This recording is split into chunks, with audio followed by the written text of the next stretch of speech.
Fala aí, pessoal, tudo bem? Na aula passada nós conversamos sobre os diferentes estados de agregação da matéria, né? Então nós vimos os estados sólido, físico e estado de vapor. A gente viu que existe uma diferença entre vapor e gás, estado vapor e estado gasoso. Nós também conversamos sobre as transições entre as fases, né, de estado sólido para o estado líquido, para o estado de vapor, e também aquela transição que ocorre direto entre sólido e vapor. E na aula de hoje nós vamos conversar um pouquinho sobre transformações químicas. Então, na aula passada a gente tratou das transformações físicas e na aula de hoje nós vamos tratar das transformações químicas. Então, vamos lá. Olhando para essas imagens a seguir, a gente tem transformações físicas ou transformações químicas ocorrendo. Pensem um pouco. Se a gente coloca uma forminha com água no congelador e isso se transforma em gelo, essa é uma transformação física ou uma transformação química? A queima de um fósforo é uma transformação química ou uma transformação física? Uma latinha de alumínio sendo amassada, uma transformação física ou uma transformação química? E um comprimido efervescente, que a gente observa ali, uma transformação química ou uma transformação física? Bom, então, dando spoiler para vocês, essas duas primeiras transformações são transformações físicas, enquanto que nessas duas aqui nós temos transformações químicas, tá? O que acontece quando a gente coloca uma forminha de água no congelador? A água não deixa de ser água, ela só se organiza de uma forma diferente, ela passa do estado líquido para o estado sólido. Da mesma forma que o alumínio numa latinha não deixa de ser alumínio se a latinha está inteira ou se ela está amassada, eles só estão organizados de outra forma. Já na queima de um fósforo, aqui nós temos uma transformação química, né? Aqui nós temos uma transformação química da mesma forma que nós temos uma transformação química quando nós colocamos um comprimido efervescente na água. Né? E o que então diferencia uma transformação química de uma transformação física? O que diferencia uma transformação química de uma transformação física é a ocorrência de uma reação química. Tá? Uma reação química é nada mais, nada menos do que a representação da transformação da matéria. Então, o que acontece? Em reações químicas, nós temos a transformação de substâncias. Substâncias passam a interagir com outras de tal forma que os átomos que compõem as moléculas dessas substâncias, eles passam a se reorganizar de modo diferente. Então, nós temos rompimento de ligações químicas e formações de outras ligações químicas. Ou seja, algumas substâncias passam a se transformar em outras substâncias diferentes. É difícil a gente falar de reações químicas sem o estudo antes da atomística, tá? Então, na aula de hoje, a gente não vai se aprofundar muito nas reações químicas, porque a gente precisa de um conhecimento prévio para poder falar das reações químicas. A gente precisa entender como é o átomo. A atomística é o estudo do átomo. Então, a gente vai ver a estrutura dos átomos, os diferentes elementos químicos e como esses átomos desses diferentes elementos se reorganizam, se organizam entre si para formar substâncias químicas diferentes, tá?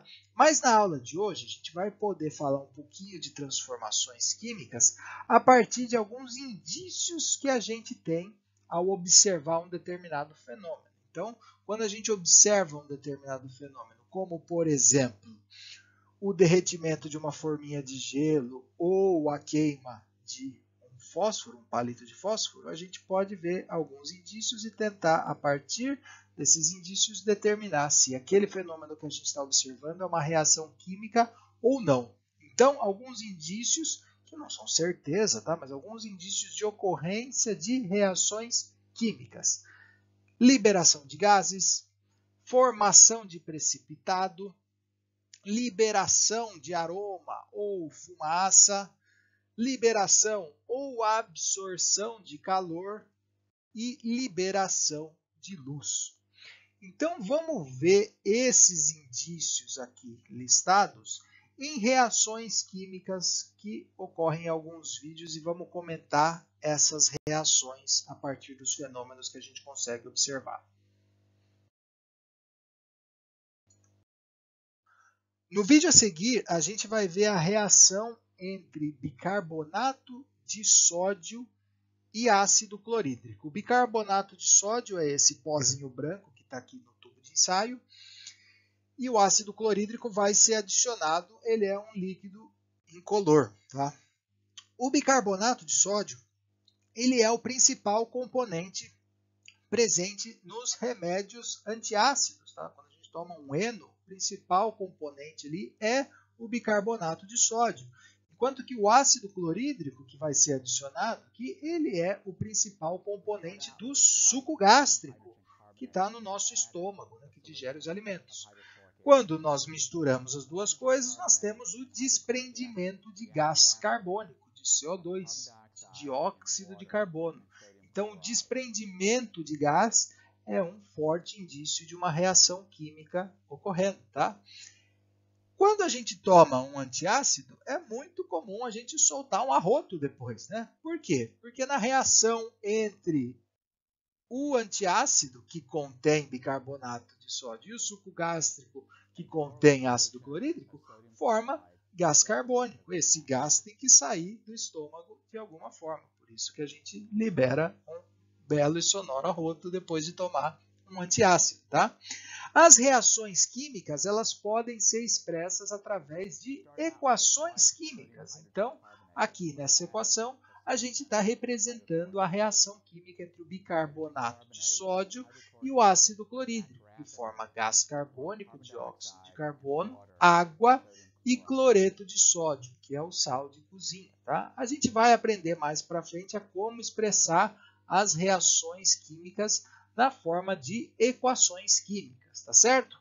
Vamos ver mais algumas reações químicas que a gente pode observar através daqueles indícios do slide anterior. Então, nessa reação, nós vimos que há ocorrência de uma reação química através do desprendimento de gás.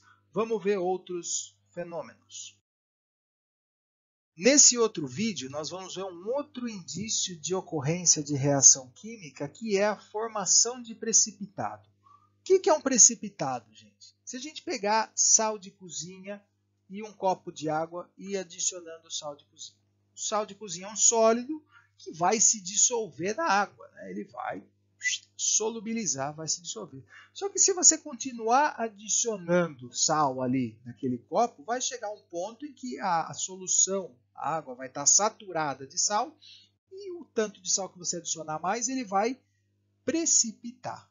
Então ele não se mistura mais. Um precipitado é um sólido que não se dissolve na solução e que, portanto, vai para o fundo do frasco.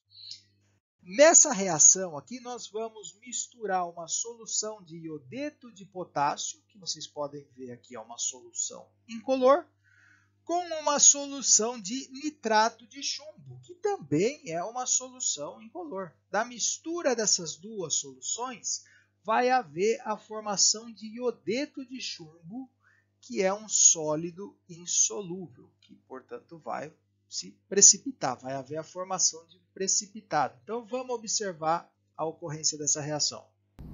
Lead nitrate and potassium iodide form a bright yellow precipitate.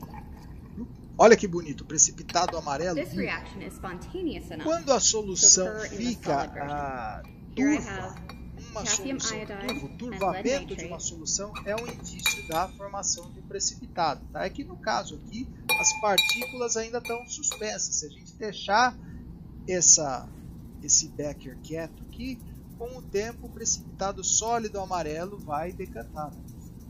Essa é uma reação tão espontânea que mesmo em fase sólida, mesmo misturando sólidos, o iodeto de potássio e o nitrato de chumbo na fase sólida, vai ocorrer a reação. Tá? Por uma questão de cinética, que é a velocidade das reações, olha como ficou amarelinho. Os dois sólidos são brancos, dois sais são brancos, mas a reação é tão espontânea que mesmo em fase sólida ela ocorre, tá? Então, como eu falei lá atrás, por uma questão de cinética, que é o estudo de velocidade das reações, as reações elas se processam muito mais rapidamente em fase gasosa, em fase de vapor, ou em fase líquida, ou em solução, do que em fase sólida. Isso porque em fase sólida, no estado sólido, né, os átomos estão organizados de uma forma muito mais rígida ali do que em solução ou em fase de vapor, onde as moléculas e os átomos têm muito mais liberdade para se chocarem e para que então ocorra reações químicas. Mas a formação do iodeto de chumbo, que é esse sólido amarelo, ela é tão espontânea que mesmo em fase sólida ela ocorre, tá?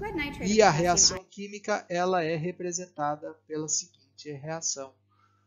Nós temos aqui o iodeto de potássio reagindo com o nitrato de chumbo, formando o iodeto de potássio, que é o sólido amarelo, e o nitrato de potássio, que é um sólido branco, mas que vai estar solúvel, vai estar dissolvido na água. Beleza? Vamos ver uma outra reação química.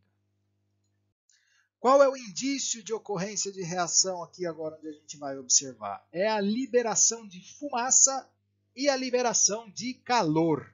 Então nós temos dois tipos de reações químicas. Reações químicas que são exotérmicas e reações químicas que são endotérmicas. As reações exotérmicas, elas liberam calor, elas esquentam bastante. As reações endotérmicas, elas são reações que absorvem calor, portanto elas esfriam, tá? Nessa reação nós vamos misturar açúcar e nitrato de potássio e vamos riscar um fósforo para ver o que acontece. Então vamos lá. Estamos adicionando açúcar numa latinha de alguma bebida e depois vamos adicionar o nitrato de potássio. E então vamos riscar um fósforo. Aí nós temos o nitrato de potássio, que também é um sólido branco. Vamos adicionar excesso de nitrato de potássio em relação ao açúcar. E vamos ver o que acontece.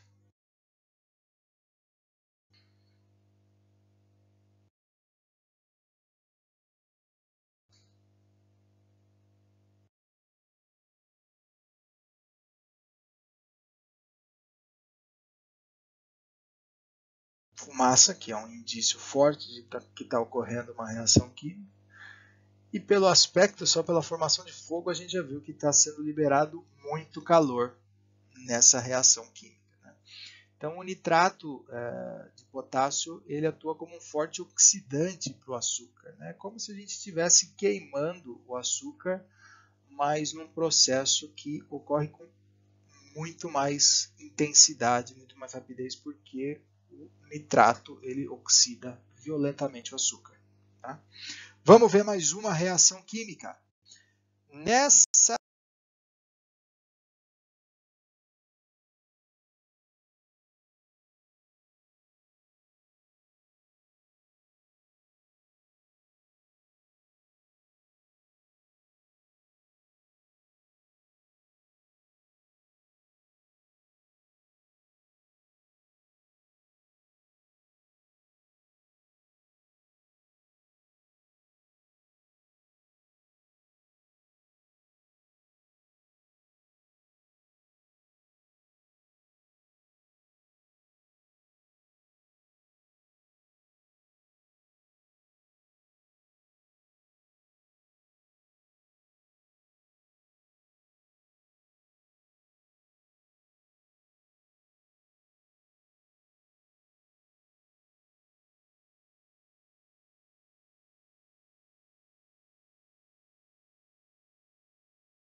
O indício de ocorrência de reação química que nós vamos observar aqui no próximo vídeo é justamente o resfriamento intenso do sistema. Então, nós vamos ver uma reação química aqui entre hidróxido de bário e cloreto de amônio, que é uma reação bastante endotérmica. Lembra que eu falei no slide anterior que nós temos reações exotérmicas que liberam calor e reações endotérmicas, reações que absorvem calor. Essa reação que a gente vai ver é uma reação endotérmica, ela absorve o calor.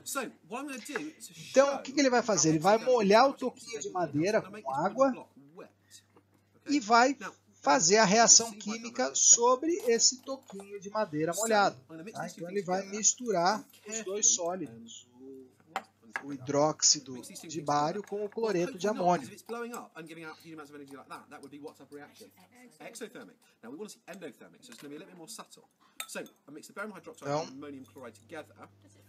misturando os dois sólidos e colocando sobre o toquinho de madeira molhado.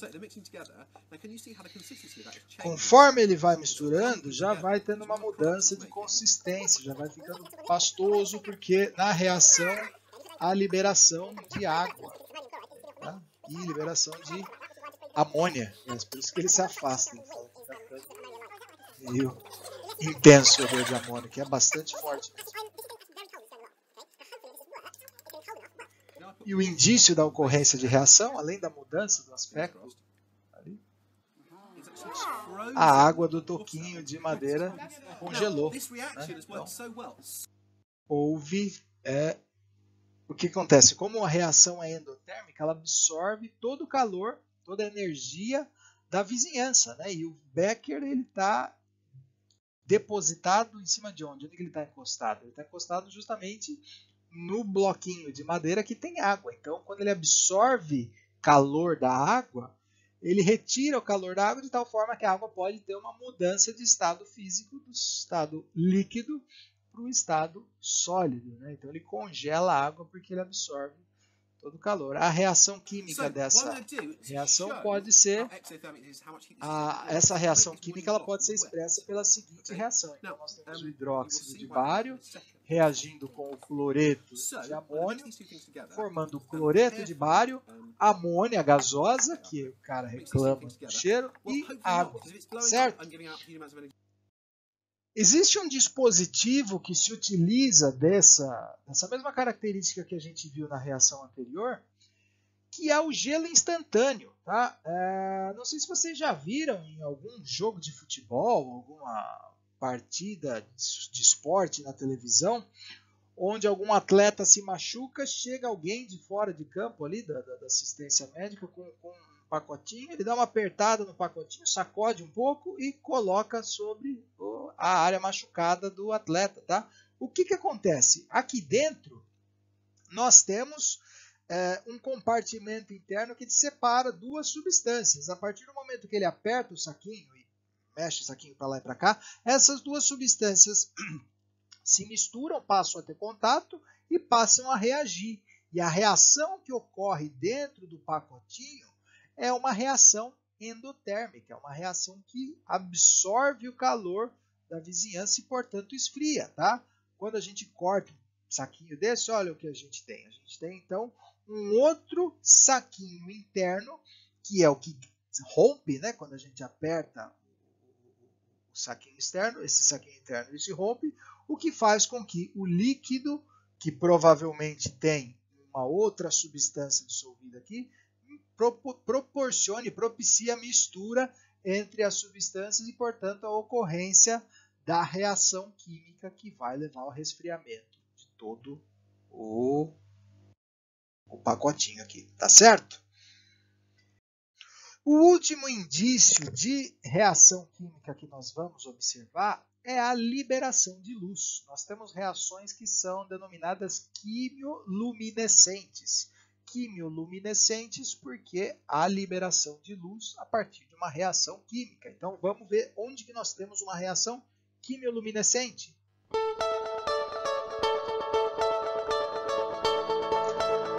Aposto que você já foi em casamento ou formatura que dão essas pulseirinhas brilhantes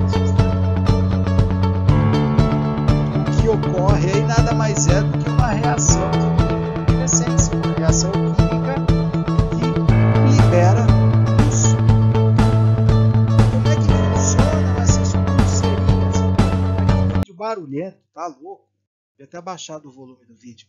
Como é que funcionam essas pulseirinhas?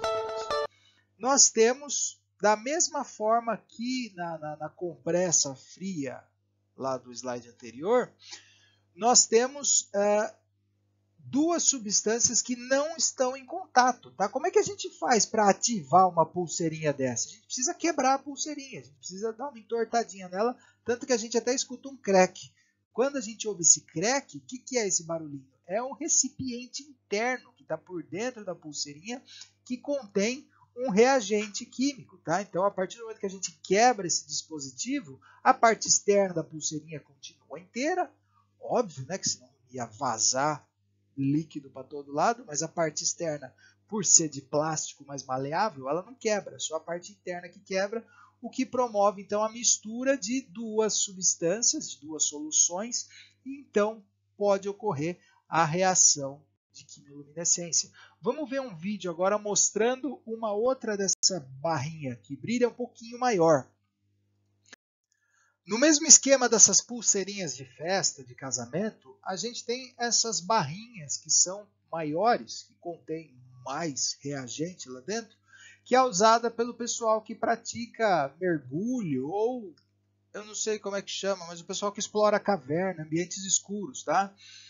Essas barrinhas brilhantes funcionam exatamente da mesma forma. E nesse vídeo o cara vai cortar uma barrinha para mostrar como é que é por dentro dessas barrinhas, que são iguais às pulseirinhas de festa, que só são menores, tá? Nesse caso aqui a gente tem mais reagente e é mais fácil de manipular, de cortar essa barrinha sem quebrar o recipiente interno. Então vamos ver o cara abrindo essa barrinha aqui. Something enclosed container, it's going to build up pressure and explode. So they don't recommend you do that.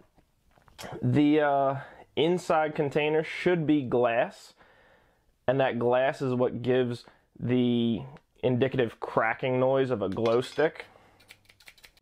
Então ele está falando que no interior da barrinha tem um outro recipiente que é de vidro, um vidro mais fininho, que é justamente o crack que a gente ouve quando a gente dobra as pulseirinhas. Smells like hydrogen peroxide. So it's a glass container, all right. Esse líquido incolor que está caindo de dentro do tubinho, normalmente é peróxido de hidrogênio, água oxigenada. Tá? A água oxigenada costuma ser o reagente que vai reagir com a substância que promove a quimioluminescência, a liberação de luz. E essa outra substância vai estar dentro do tubinho de vidro. And in here is the dimethyl phthalate, which looks a whole lot brighter. The hydrogen peroxide is used in things like bleach and other contraptions like that. It's actually used in bleaching your teeth as well. So if you ever bleach your teeth, chances are you've used hydrogen peroxide. So this glass, or this plastic, is fairly thick. That's just to make sure this glass never gets out and doesn't então quando quebra hurt any esse kids or vidrinho anything e like as that. duas substâncias podem So estourar, that podem you entrar can em already see contato, it a gente starting to passa glow a from the ver little bit that is mixed with it. imediatamente a mudança and that's de mixed cor, on the que a wall. câmera não pega muito bem, mas na verdade And a gente then começa a in ver luz goes sendo emitida all that. da It's got to be mistura mixed dessas for it to duas actually work, which is substâncias. why Tá? you can see Conforme ele mistura ali, a gente the consegue ver red melhor. on the inside hasn't mixed with any E hydrogen o peroxide, negócio vai ficando so brilhante, it's not going que é to a luz que glow está at sendo all. emitida. But as you mix it, you can see it's getting brighter and brighter and brighter. It's not quite picking up on the camera too well. Certo? Something enclosed container.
No começo da aula, nós listamos alguns indícios de reações químicas e nós vimos nos vídeos apresentados até o momento reações químicas acompanhadas desses indícios. Todos os vídeos que nós vimos ali eram reações químicas de fato. Mas os indícios, como o próprio nome diz, são indícios, não são certeza da ocorrência de reações químicas, tá?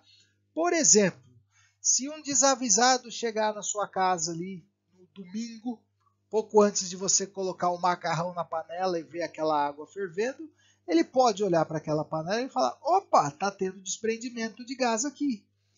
E de fato, está havendo, não é desprendimento de gás, mas é desprendimento de vapor. Só que nesse caso não é um indício de ocorrência de reação química, porque a gente está simplesmente vendo a transição de fases da água para o estado de vapor. Tá?